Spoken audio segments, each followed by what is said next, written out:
The colour in downtown is absolutely stunning, and the landscape scenery is also really beautiful. This is a 2020 Disney short circuit cartoon or animation written and directed by Kendra Vandervliet.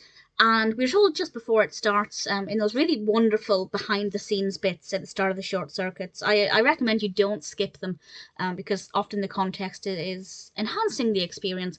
And it's meant to represent the street art that is present in downtown LA.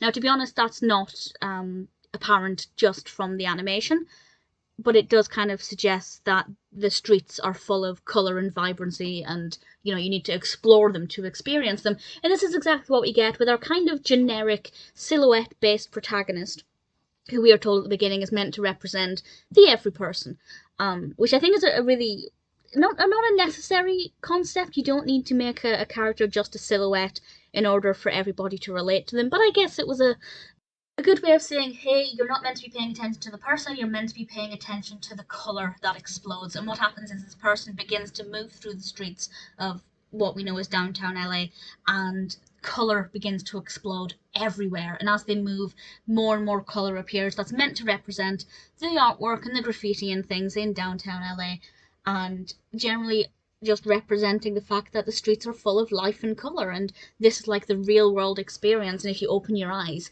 you never know what kind of wonders you might see. And it is stunning. It really is beautiful. In terms of the narrative, it's not my favourite. I like what it represents, but without that context, I feel like it wouldn't have been as interesting. And there's the argument, of course, should you need context to enjoy a piece of art, a film, or should you enjoy it for what it's worth? And I feel like on this occasion, having the context enhanced it. And that's not the only short circuit where that's the case.